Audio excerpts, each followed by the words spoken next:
Yo, Kingdom, community vibes, community ties. Terrance Tucker is the brother who's connecting the tribe. Boom! Yes. And I'm back, we back. I already know you upset. I already know you mad because you see that I have a FAMU rattler next to me.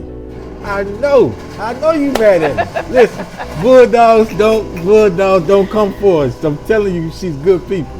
She's good people, man. And listen, you will learn why real soon, I promise you. But first off, let me say that I'm so thankful to have the queen next to me. It's Khali Gallman in the building, okay? Stand up on your feet right now and give her a round of applause, please.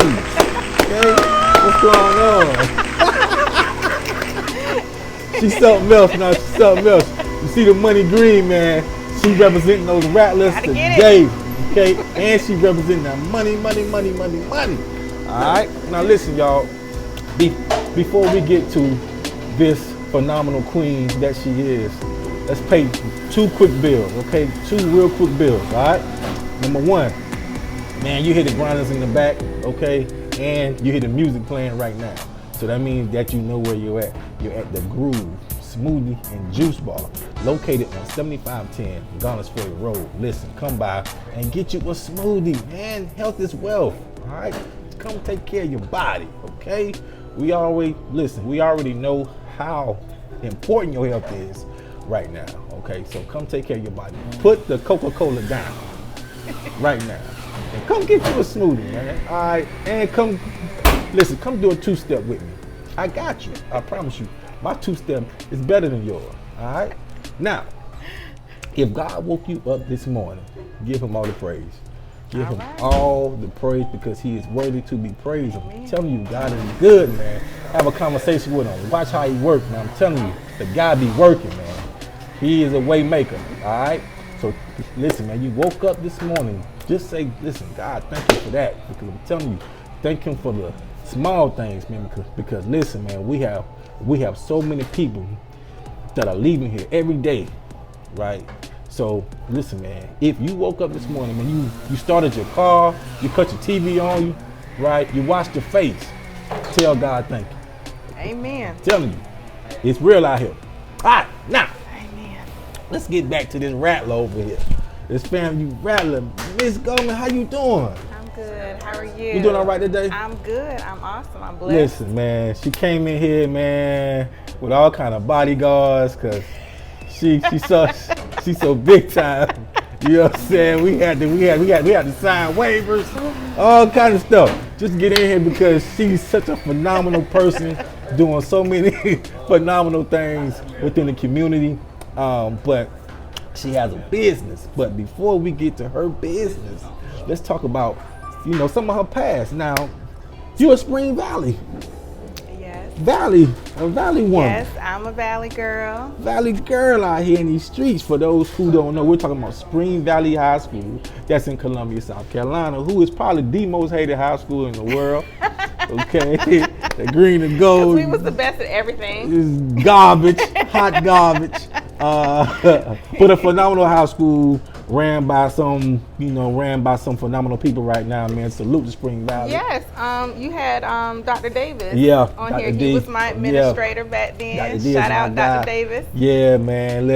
Listen, man. Salute to the whole District 2.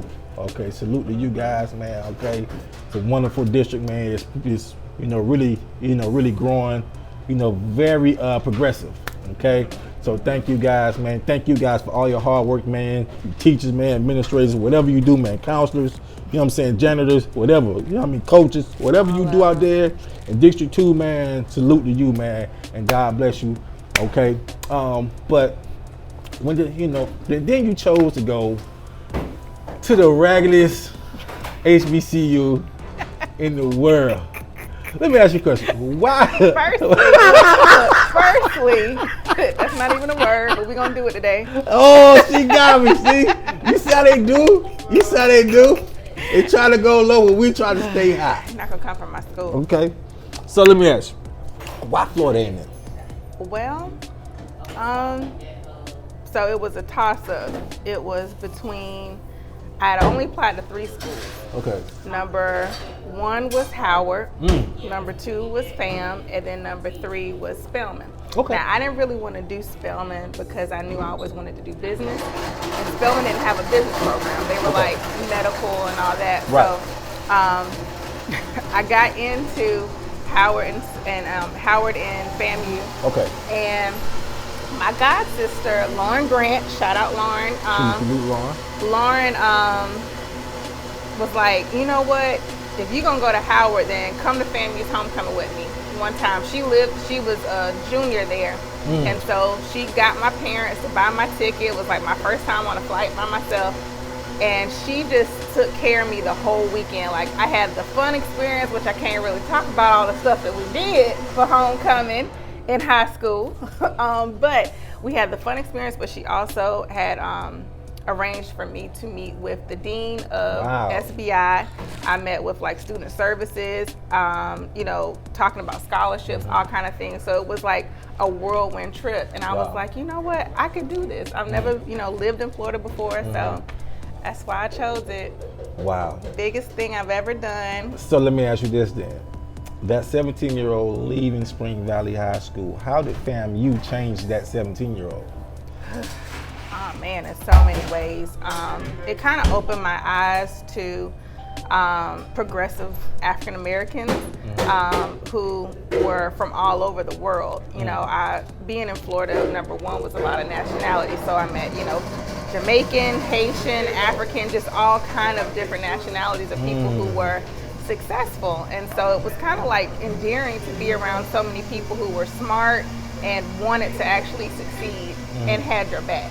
Wow. Coming from Spring Valley, it was like kind of rah-rah. I was in AP classes. I was only one of few African Americans in those classes, so I didn't really have as much support, but being in that environment has just changed my life. Was it a culture shock?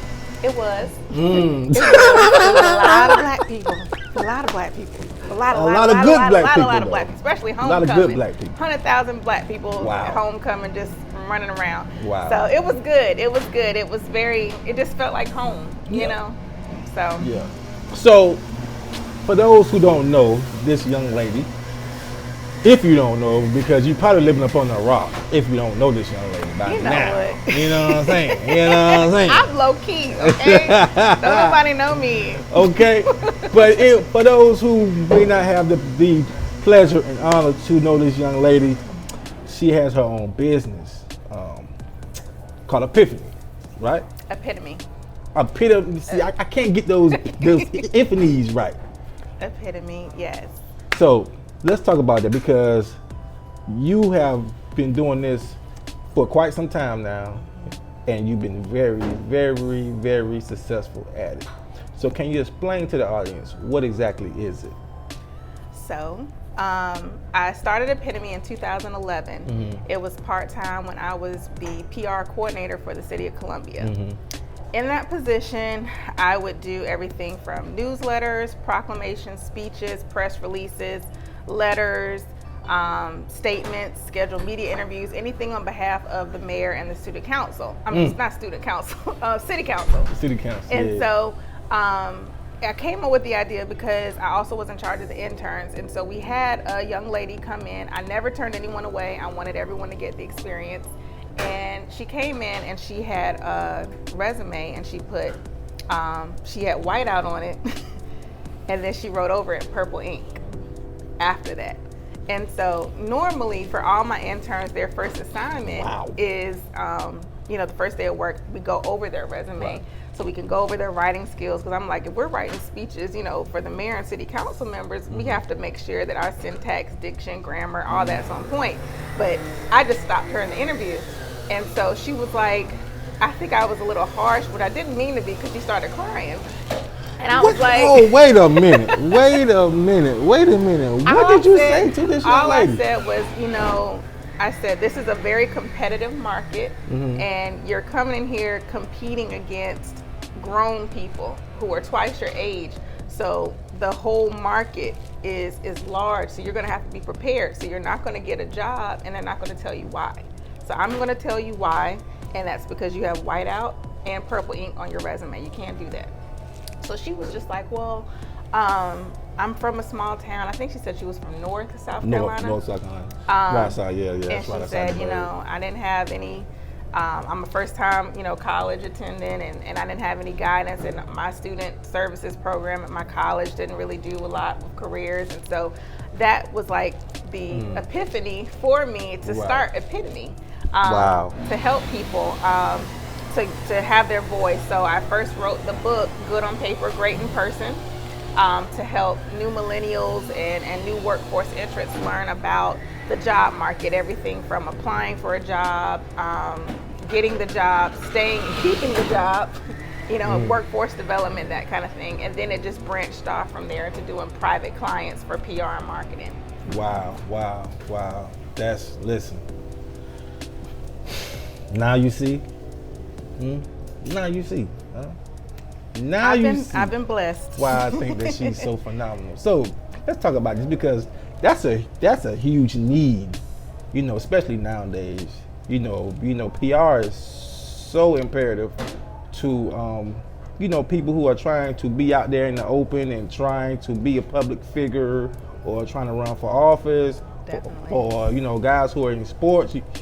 You know, women out in sports, whatever you do that requires, you know, public, let's say, attention. You know, PR is very important. Let me ask you a question. Why do you feel that is so important?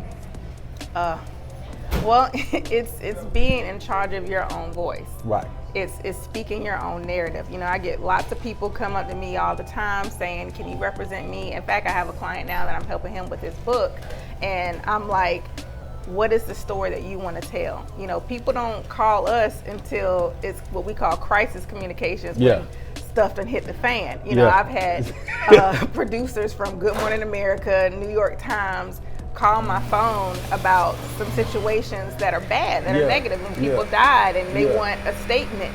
And I'm like, I don't want to be called when things are bad. Right. So it's about telling your own story, putting your own narrative out there. Okay. So when you you know,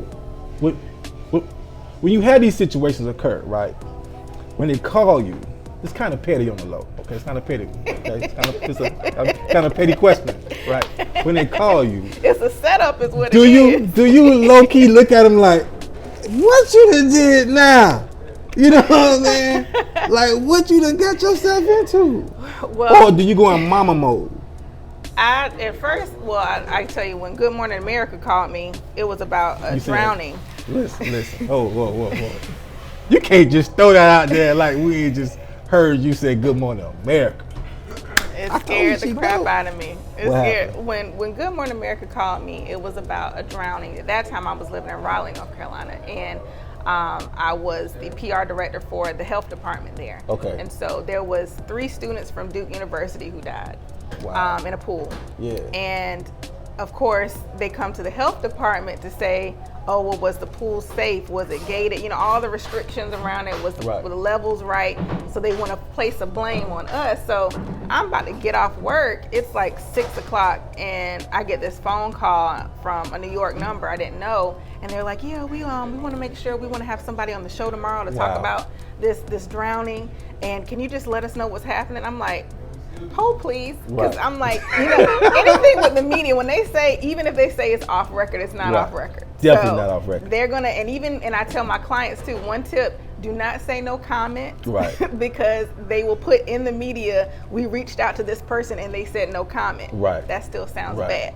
So so I just said, hold for a minute, please, let me get to another spot. And then I had to give them a statement, you know, based on the facts of, you know, our you know, research for the pool and that level. There was basically some kids that just, you know, had a little bit too much fun partying, and unfortunately they lost their lives. But when it comes to situations like that, it's like you really have to be quick thinking, be on your toes, because quick on your feet. They want you to, they will set you up, and if you Google a person's name and they'll say, like, because I think the quote that I gave them, it was like, well, when we left yesterday, everything was okay. So, you know, that kind of thing. So if you Google that, it's like all over all the news. And I'm like, I wanted to say more than that, Right. but well, I did say more than that, but that's what they put. Right. So they nitpick. Yeah. Sort of. Petty. Wow. Petty. Petty wops. Petty. Yeah. So let me ask you this: what would kind of be a tip? No, what's something what's a huge mistake that you see some people make when they first reach, let's say, stardom, and they have those problems as far as PR is concerned, as far as dealing with the public? I would say integrity.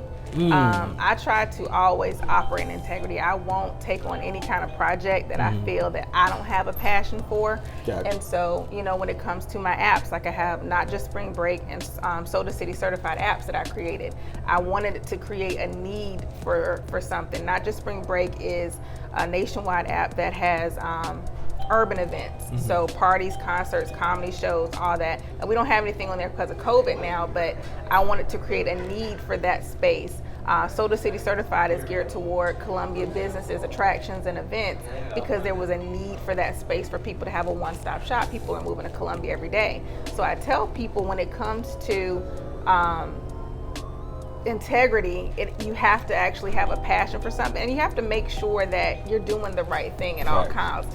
I had someone ask me if I would represent someone in the NFL, but they have their own team of people already. So I'm like, they get paid, they got managers, they got agents, they got, all this stuff. And they're like, well, can you just be on the side and make sure, because I know that you will have my back. And I'm like, you're not about to call me at 3 a.m. because you leave a club and somebody is, taunting you. Because, people are, they see that money and they want to taunt them and bait them into things. And I said, no, phone off. I'm sorry. Wow. I can't represent. But integrity is very important in choosing any pursuit. Wow. This may be a rhetorical question, okay. But I've always wondered it. And being that you are the experts, I have to ask the question. Why do people respond to negativity so fast versus positive stories? That is a great question. I think because, and this sounds really bad to say this, but I think as a whole, people are drawn to something that either they feel they're doing better than a person in, so they can actually pick at someone else, or they can say, oh, my problems aren't as bad because of this, or they can relate.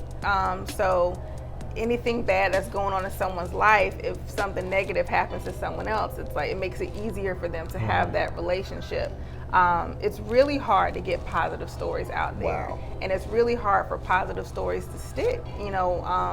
People always, even when you talk to your friends, your girlfriends, and you can't tell, something bad happened between you and your man, because from then on, it's it's a wrap. He done bought you a car. Yeah. You can't tell your mom or your dad about nothing because all they remember is that one bad time. So, which you will be judged for that one time. For the whole relationship. Yeah, forever. Okay, throw them in the trash. Okay, Forever. that's all they gonna say. Yeah, it's a wrap. So it's important to make sure that, I guess, you kind of spin your own narrative and be kind of cautious about what you put out there. It's very hard for positive stories to stick. And at the end of the day, like Maya Angelou used to say, people won't remember what you did, but they remember how you made them feel. Come on. So 10 years from now, someone may, not remember what the situation was, but they remember, oh no, I don't like that girl. Right. I don't do this. So it's really hard, and so it's very important to be in control of your own narrative. Come on. To put your words out there to make sure that you are actually saying something that's of quality, not quantity. You don't want to run your mouth. Ooh, but you preaching quality, now. so you that stepped on some toes just now. You stepped on a few toes, yo. It's not personal, okay? It's not personal. I'm just saying quality is better. But she's quantity. the expert. She's the expert. And she's seen so much, man. So I'm telling you, she is very much qualified to speak on the matter. All right. Now, I have. You say that you not that you say, but you are behind the scenes often. Mm-hmm. I prefer it. Why do you prefer, being that you're so good in front of the camera, why do you let's say prefer being behind the camera? I prefer because I can actually kind of control how the story's gonna go. Okay, I got you. I can't PR my own life. You know, anyone who knows me personally knows that, you know, I'm a Sagittarius. I can just say whatever. But but when it comes to my clients, I have to make sure that I have their best interest at heart. And I can only do that from behind the camera. I'm not going to sugarcoat anything when it comes to my own life. I'm going to, you know, be brutally honest. Right. Which you can't be brutally honest. Yes. This we know. Now, you had a few. You had a few conferences these past couple years, which COVID probably, you know, stopped your plans for having one this year. But you had, you know, several successful conferences, because we made a battle about this. Successful conferences. Lord. What were those conferences about? The Redemption Conference. So I did the Columbia Career Connect Conference. It was 3 years in a row. And it got bigger every year. I was very excited the first time. And shout out to Hamilton Grant. Hamilton was the MC for every year, and I knew that, you know, I didn't want to be in front of the camera, obviously. So the first year we had it at Adventure, and the conference was created for people to learn about successful careers in Columbia, not necessarily going to college. So, you know, growing up here, I did not know what PR was. In fact, I was laughing the other day because that movie Boomerang with Eddie Murphy, I wanted to be him. I didn't know what marketing was as a child, but I knew I wanted, you know, he was cool, he had the lifestyle, he had the ladies, he had, you know, he was just successful. Fly guy. So I didn't know what that was because Spring Valley, none of that had marketing classes. So I didn't learn that until college. So I was like, well, there's plenty of successful people who did not go to college. A lot. And chose a different path. So I created the Columbia Career Connect Conference to showcase traditional careers, but also kind of careers off the beaten path. And so that first year we had a panel of people. We had 3 panels. Second year, we had a guest, Charlemagne the God was our keynote speaker then. Salute. Yeah, and we got him his own day. So I worked with Mayor Steve Benjamin to get him his own day in the city of Columbia. And then shout out to Representative Todd Rutherford, who actually did a resolution at the State House for him. And Congressman Jim Clyburn gave him an autographed copy of his book. So it was a big deal for me. I was very excited. And then big time. The third year was a good year. It was a good year. Shout out to Terrance and Keosha, because I'm going to have them back. We had a guest who shall remain nameless, but you can probably figure out at some point, who did not respect the boundaries of my conference, showed up, you know, in a t-shirt and jeans, and he's a very successful entrepreneur. That was confusing. And took up all the time, showed up 4 hours late. 4 hours. Took up all the time. Most of the people left by time Terrance had to do his workshop. So when I do it again, you hear it. Please. Terrance and Keosha will do it again. Please, y'all. I have to redeem myself because that was... I thought it was, you know, it was phenomenal because I met some phenomenal people there. Met her there. You know, my guy Steve, you know, No Money Steve, you know what I'm saying, was there. You know, a lot of impactful people was there. Just that one particular person, I guess, just did not respect the, you know, the conference. Yes. And you know, the guy showed up. You know, the guy showed up in a raggedy white T-shirt with some jeans and some running shoes to be the keynote speaker, and I have never seen nothing like that there in my life. But needless, and he's old enough to know better, and he knows better. He absolutely knows better. And was getting paid. Yeah. So my heart went out to her because she was so heartbroken. I mean, extremely heartbroken to the point where I low-key wanted to fight dude. You know what I'm saying? I low-key wanted to go at dude's head, man. Well, then, like 2 days later, he was in the news for like cocaine or something. So I was like, this was just all the way bad. Yeah, I think dog just was going through something. It was a lot going on during that time period, man. And I'm lucky, much like she said, I would not say his name because I don't even want, we don't want to get in nothing like that. But just know that he was a hot mess. But she didn't stop her greatness, man, and kept her. She's still been doing so much, so much, man, helping so many people. And I'm so proud of her because of all, but she also does so much for the community. Now, my question to you is, why does the community mean so much to you? Well, it means so much to me because I want to pour back into what made me. I'm from Columbia, born and raised. And Northeast stand up. And not Richmond Northeast High School now. I'm just saying Northeast not. Area. Absolutely okay. Not. Spring Valley High School. Spring Valley Vikings. But even though I left, I went to Florida, then I went to Raleigh for 8 years. This has always been home for me, and I actually moved back here a year ago to help out with my family and my community. I'm on several boards here. We do several service events as well too. I think it's important because we have to pour back into who made us.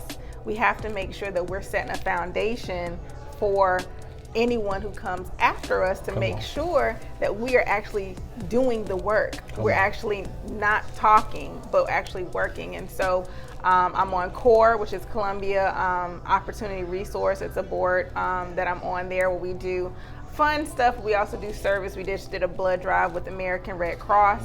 I'm also on the board of the Black Public Relations Society here, where we did a back to school drive in August. Trying to think of what else. It's just I'm all over the place.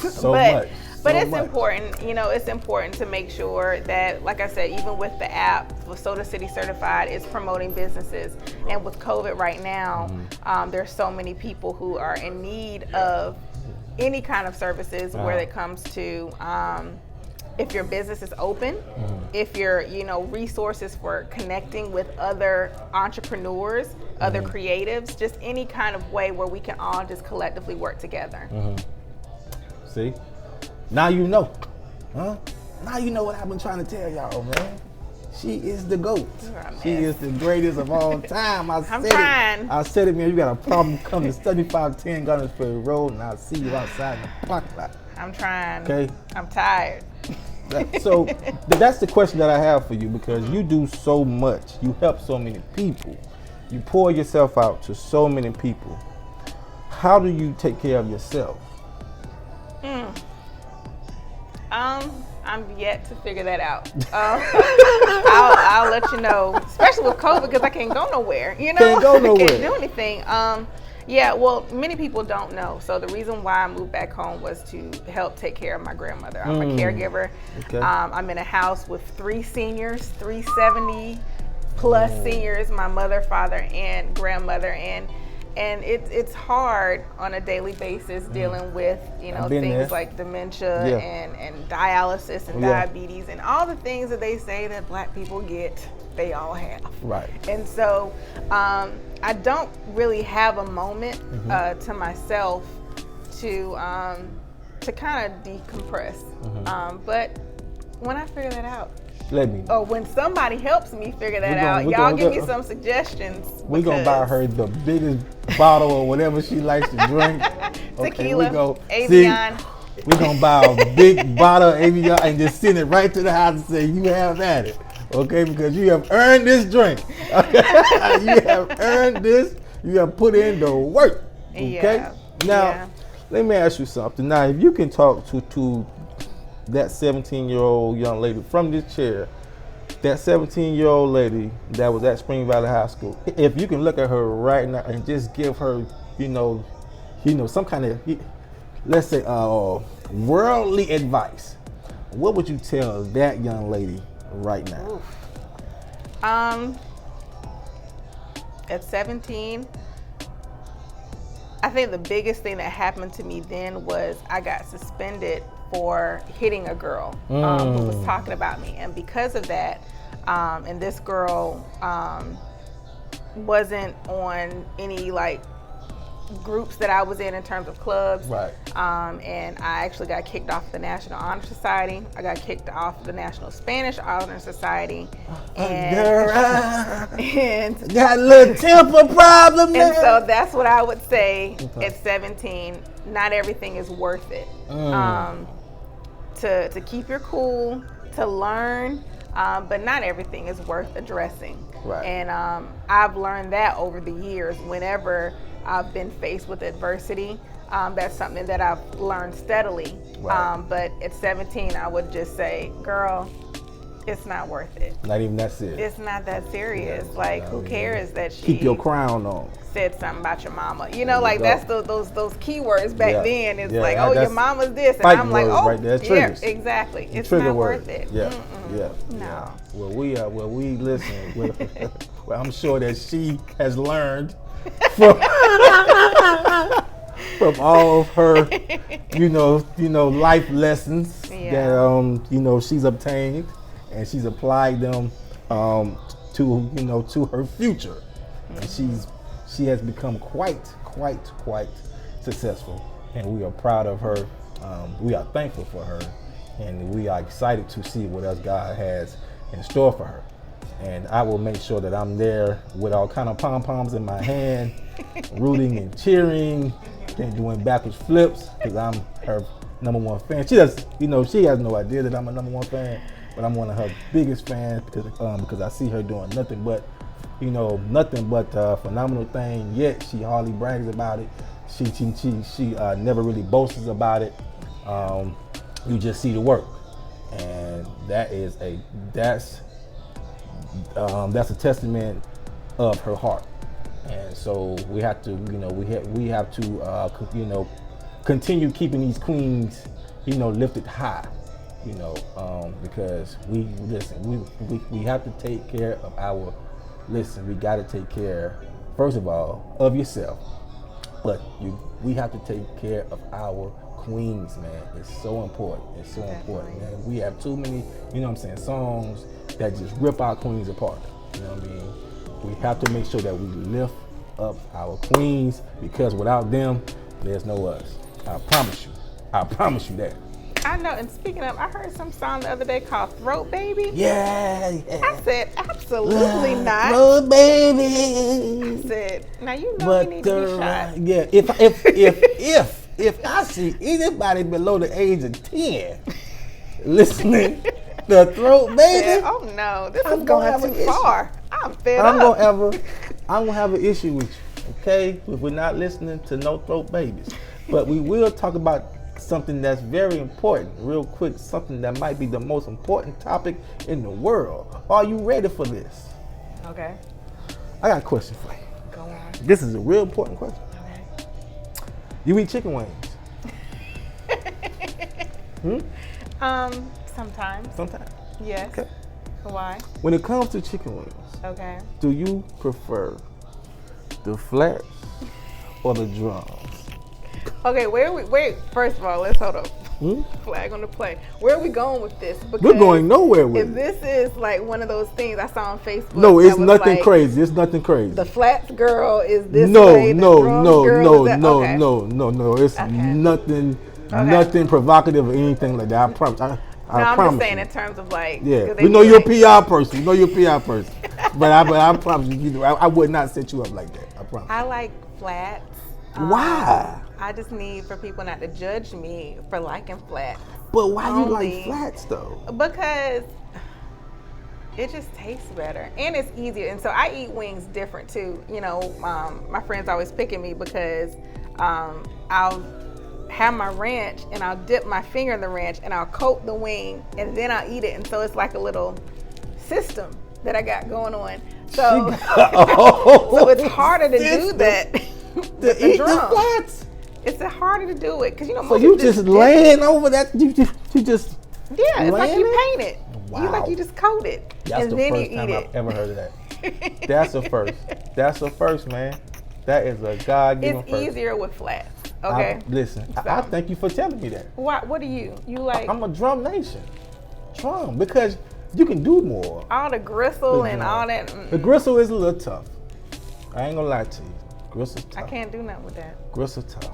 But I love the drums because it's more meat for one. And you can dip better. You can just, and you're like, you know what I'm saying? No? Okay. Well, hey, we will agree to disagree. But I am so elated, so thankful, so happy that this let's say legend has stopped by the community vibes, man, because you know, we're all about people that are doing phenomenal things within their respective communities, and she's definitely one huge staple in the community, and she's been doing so much work, and she has been doing so much work that you don't know about because she doesn't brag about it. Sometimes she may not even post about it, but she's doing so much work, so let's continue to keep her lifted. Let's follow her. Okay, good question. How can they follow you? Well, so I manage so many different social media pages. She does. She actually has like 30 pages. Yeah, it's a lot of accounts. My personal Facebook is my name, Khali Gallman, Khali. Gallman,